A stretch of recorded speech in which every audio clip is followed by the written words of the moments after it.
Hey guys, welcome back to my channel. Today's video is very highly anticipated by nobody but me, but it's okay. Starting today, I'm going to be reading only thriller and mystery for a whole week. I'm so excited to do this because I love mystery and thriller, but I've only read a little bit. I don't know, for some reason, like I don't usually gravitate towards them when I buy books, but when I do buy them, I eat them up. So I'm gonna show you guys the books that I'm planning to read this week.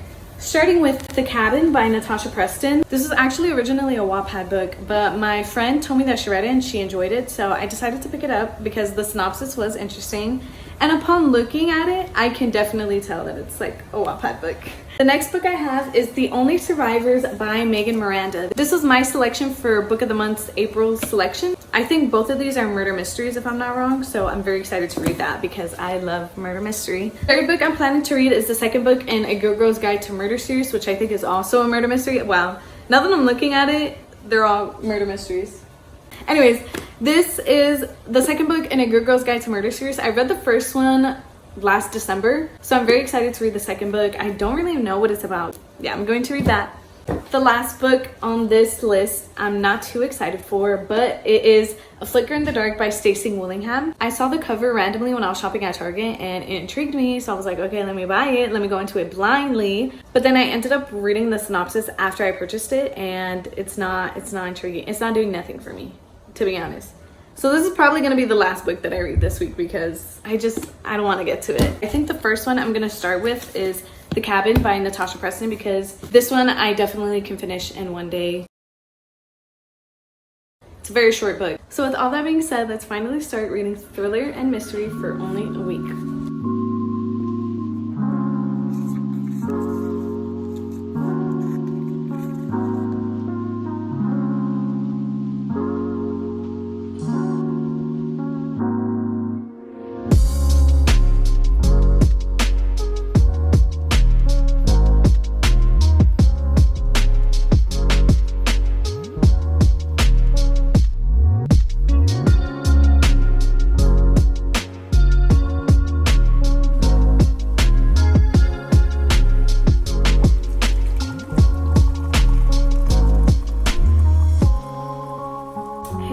So it's been a minute since I last updated y'all, but I'm literally only halfway through the book, which is kind of a fail because I expected to finish it last night, but honestly, I feel so indifferent towards this book. Like, I don't dislike it, but I don't like it either.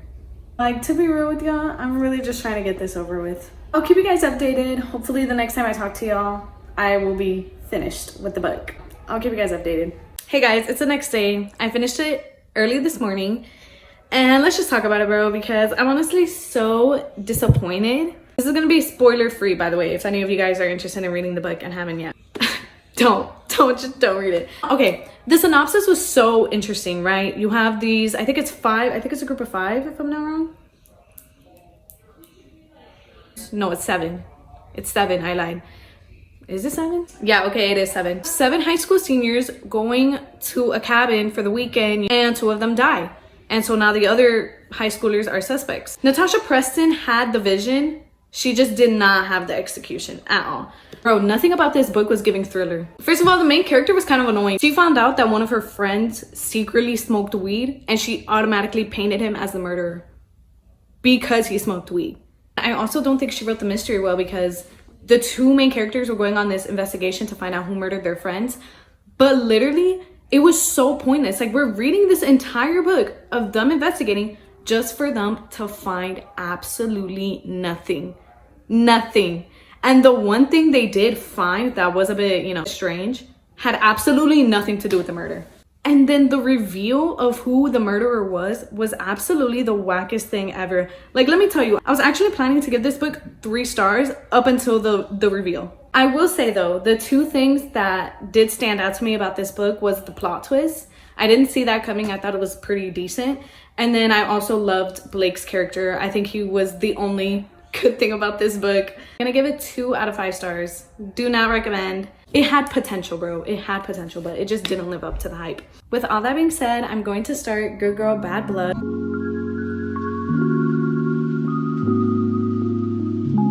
Hey guys, it's literally the next night, so it's been a while since I last updated, but I'm kind of, not really, halfway through the book. I'm making very slow progress, but I really am enjoying it a lot more than I enjoyed the cabin. But we already knew that that was gonna happen. I'll give you guys my final thoughts and my final rating once I finish it tomorrow morning.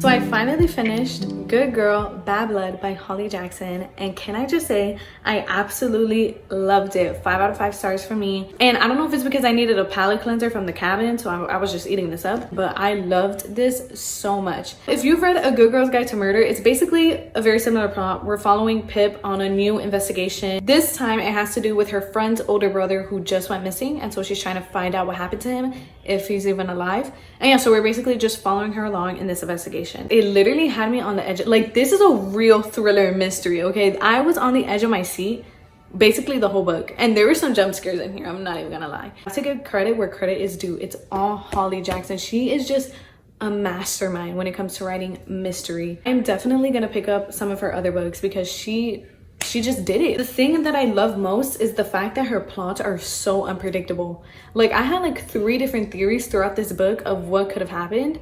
Was wrong in every single one of them. The one thing that I wish this book could have gave more of was Ravi. Ravi had like 3 lines in this book. I bought the 3rd book immediately after I finished this one. It's literally in my possession now. Loved this book, 5 out of 5 stars. Definitely my favorite book that I read so far. So the next book I'm going to read is The Only Survivors by Megan Miranda. Sorry, I just hate the sleeves of hardcovers. Like, they're irritating, they're in the way. Right now, I'll let you guys know all my opinions and all my thoughts at the halfway point. So I'll see you then.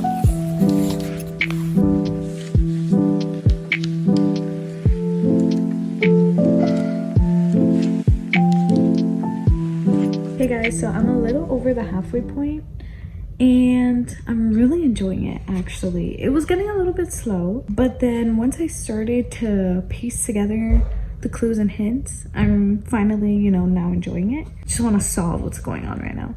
So I'll give you guys my final thoughts in the morning. Hey guys, so I finished The Only Survivors by Megan Miranda last night. Have a lot of mixed emotions, but basically it's about these group of people who were once in a car accident back in high school, and I think only 9 of them came out alive, hence The Only Survivors.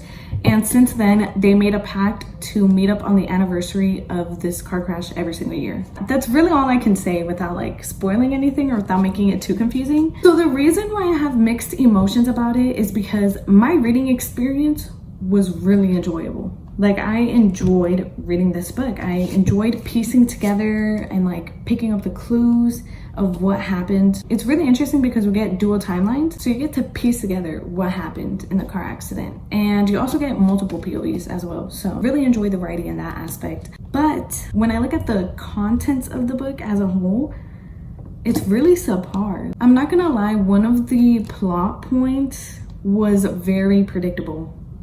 And then the other plot point that was like sort of this big reveal was very anticlimactic. And so I didn't like that. Like I said, I really enjoyed reading it and I really enjoyed just finding out more about the characters. I feel like the execution could have been better though. So for that reason, I'm gonna give it, I think, 3.5 stars.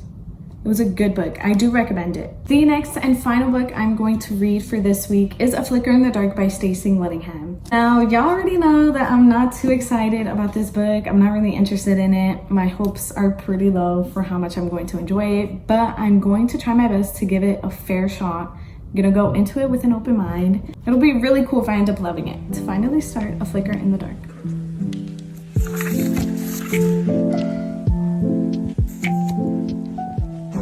Hey guys, I feel like it's been a minute since I last talked to y'all because it has been. Because I already finished A Flicker in the Dark by Stacey Willingham.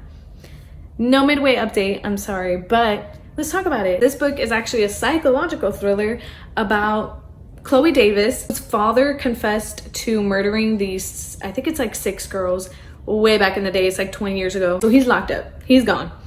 But 20 years later, these girls start going missing and start turning up dead in the same exact way her father committed the murders. So obviously it's a little sus. We kind of just go on this journey of figuring out who's doing these murders and why they're copying her dad. As you guys know, I was like reluctant to start this book. I was just not interested. The synopsis was not doing it for me. So I just really wanted to fly by it, but I ended up giving it 4 out of 5 stars. Talk about not judging a book by its cover for real, because I actually enjoyed this a lot more than I expected to. And I have to give it to Stacey Willingham. She was just a great author. Like, I'm sure that if it was any other author, I wouldn't have really liked it as much, but her writing was really good. And I really liked her writing in the aspect of the dual POV timeline, because it was just so smooth. Sometimes I couldn't really keep track whether or not we were in the past or present, or how we even got back to the past, because she just did it so smooth. Like, it was like flowing, you get what I mean? I really enjoyed that. I also really enjoyed the mystery aspect of it all, like the plot twist, which I did predict 2 of them, but even though I kind of predicted them, the reveal was still really great, and I was still shocked. There were other plot twists in there that I was not expecting. Literally, it was great. Also, I'm gonna link it down below, but guys, I was listening to the Spotify playlist, basically just like horror music that you usually hear in the background of horror movies. Bro, jump scare for real. Even if there wasn't a jump scare in the actual book, I still got jump scared because of the music. Like, it was just so good, and I'm gonna listen to it now every time I read a thriller, because it was just the perfect soundtrack. I'm gonna link it down below in case you guys want to listen to it. But yeah, 4 out of 5 stars. Was pleasantly surprised by this. Okay guys, and now that we've finally finished reading all 4 books, we can finally rank them from worst to best, which I already feel like you guys know how I'm gonna rate these. But can I just say really quick that this was a challenge indeed, because I had the biggest urge to read a romance book, like a quick, fast-paced romance book, because a lot of these books, except for The Cabin, but all of these books were pretty slow-paced. And you know, I was kind of getting tired of the thriller genre, I'm not gonna lie, but I'm really glad that I stuck to it, and I'm really glad that I did this video, because I would not have read these books if it wasn't for this video. So I'm glad I dove a little bit deeper into the thriller genre. Y'all already know she's gonna go last. I'm sorry. These 2, I did rate this one lower than I rated this one. This one was 4 stars, this one was 3.5, but I'm not gonna lie, I enjoyed my reading experience reading this one a lot more. So because of that, I'm gonna put this one second to last place, which is already offensive. Like, having these 2 books, you know what? I'm not even gonna say nothing. But yeah, so Flicker in the Dark is gonna go in 3rd place. The Only Survivors by Megan Miranda is gonna go in 2nd place. And of course, in 1st place is Good Girl, Bad Blood by Holly Jackson. If you guys read any of the books in this video, let it be Good Girl, Bad Blood. Guys, that concludes this video. Thank you guys so much for watching. I really do appreciate it. Don't forget to like and subscribe, and please comment if you guys have read any of these books. Let me know your guys' opinions, or if you guys do plan on reading them. Yeah, we'd love to hear from you guys. So thank you guys again for watching this video. May the Lord bless you guys wherever and whenever you're watching this, and I'll catch you guys in my next video.